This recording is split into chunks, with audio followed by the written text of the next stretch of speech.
So I've dyed my eyebrows back dark. I bought an eyebrow pen with 3 prongs from Benefit. I don't know how I feel about it, and that's my Tuesday for you.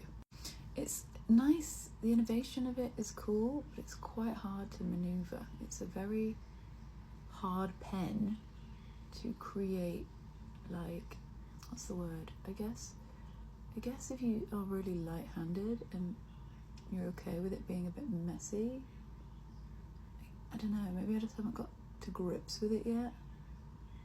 Let's just see. Oh my fucking god, it's going mental. No, don't like it. Now, the reason why I don't like it is because it's an impossible product to control. And so, actually, when I brush it through, it's not so bad. Okay, so let's see if I just keep going and adding those hair-like strokes. Wow, well, that was a roller coaster of emotions, because now I think I actually really like it. Yeah. I also tinted my eyebrows back dark with this, for anybody that wants to know. It's called the Brow Colour. I got the shade 5, Brunette Neutral. I left it on for less than 5 minutes and it took my eyebrows from bleach back to this. Okay, I think it's nice. I think you just have to be okay with it sort of having its own pattern. Maybe a bit of practice and like not sort of caring too much if they're perfect. You have to be like a fan of the sisters not twins thing, because it's very hard to get them identical. You do have to in fact use a different method of application for different parts of the brow, aka you have to go up for some areas and straight for some areas and just angle the wand differently for other areas. But I actually think it's alright. And even brushing it through kind of gave softness but kept the definition, maybe because it's like an ink. It's interesting. It's very interesting. I have the shade, oh shit, I think I went wrong. I think I spoke too soon. 4.5. Is quite an interesting formula. Okay, that was easy to remove. Oh my god, oh my god. See what I mean? Like, it's like for the tail you sort of have to go on an angle. Otherwise, it just goes a little bit messy. Okay, it feels very weird to have eyebrows again, and they feel very dark, even though they're really not. I'm just going to put some brow pomade through them to lift them up so that I can see between the hairs. This also gives you just like a little bit more of a groomed, brushed look. And now I'm going to finish the rest of my makeup. So yesterday while I was at Boots, I grabbed this. It's called the Sculpt and Define Contour Wand by Number 17. It was about £4. I think it's pretty decent for a contour product. It's quite warm, so I would actually say it's more a bronzer than it is a contour, so I'm going to use it as such. I'm just going to apply it to those areas and then just stipple it in. This is also the medium shade, so that does account for the fact that it's a warmer colour. But it would be great contour on someone, contour bronzer hybrid on someone that is a little bit warmer. For me, because I'm cooler skin tone or neutral, I would use it very much as a bronzer as opposed to a contour product. But I like it. It's quite nice. I mean, I don't also like really play by the rules of is a makeup product a contour product, or is it a bronzing product? I sort of just put it where I want to put it and blend it in. And I'm just applying that down the jaw. But it's nice. It's got like a gel-like finish and consistency. So today I'm going to go to Covent Garden and I'm going to hang out with Lisa Eldridge and the team at the pop-up and see some of the friends in the neighbourhood before getting dinner with my nephew and his girlfriend.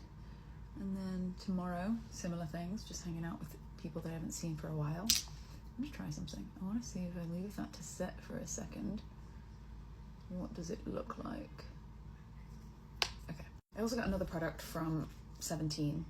Glow Bright Blush Wand in the shade Berry Plump.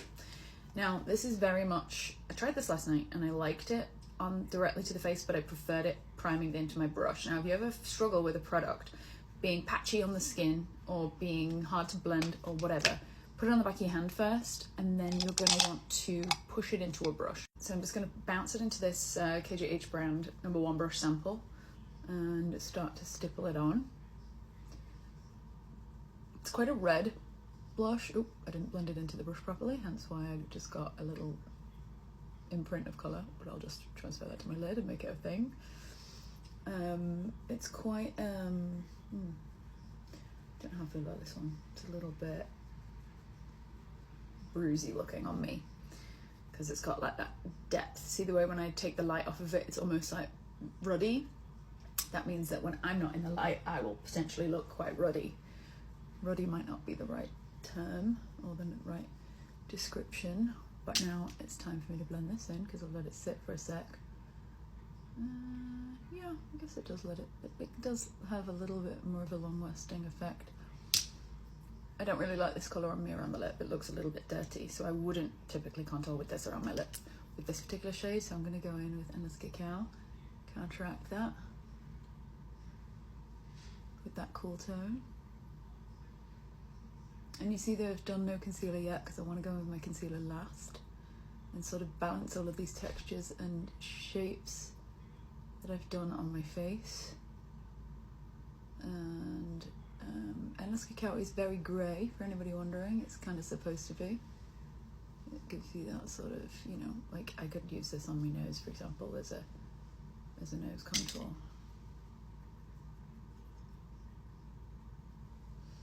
Too grey, too much, but you get the gist. Now I'm going to use this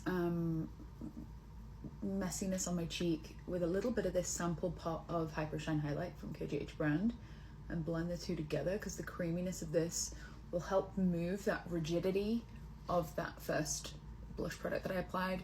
That blush product, anything with shimmer in it, if it's in a gel form, the shimmer will sort of just be what's left on the skin after you've blended it in.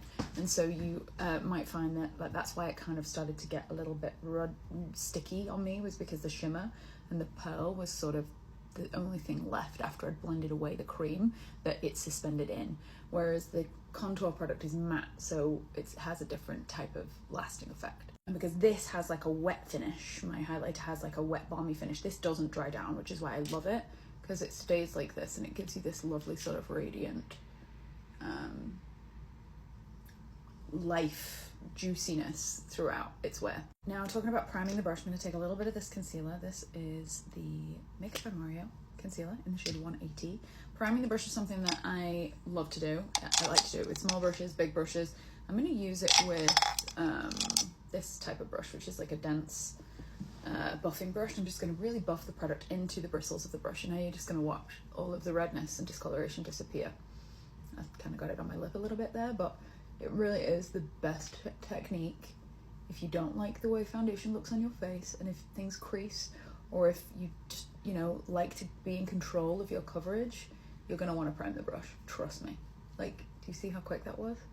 I mean, I don't know what else to say other than that was the perfect example of how good priming the brush really is. And there's been comments in the past when I've shown this technique about how it's wasteful and the product is just going to sit in the bristles. It's not. The product is actually going to go onto your skin. It's like when you use a product, when you use a brush anyway, product is sitting in the bristles, no matter which way you like it, or no matter which way you sort of talk about it. It's you're either rubbing it into your face or you're rubbing it into the back of your hand. For me, let's play devil's advocate and say this does waste like 5% more product. I for sure would rather have my complexion look pristine and me not look overdone and not look over made up and have that right level of complexion than sacrifice 5% of product. Because at the end of the day, if you're not using the product properly and to its advantage and to its best of its ability, then what's the point in using the product at all? Now, Lisa Eldridge's pencil, as a little final touch, I'm going to go under the brow where I've done a little brow makeup today. Just cut that brow a little bit more and make it look a bit sharper. Oh, I'm playing with thin ice by going so close. But I'm going to just apply that like that there. And then I'm going to blend it. Alright, so a dense little brush, and I'm just blending that into the under the brow area carefully so that I don't merge it into my brow. I definitely did a bit too much, but that's okay. I can blend it and pull it down, and if I want to, I can just gently lift it up into the brow hair. But look at that clean line. Pop any questions below.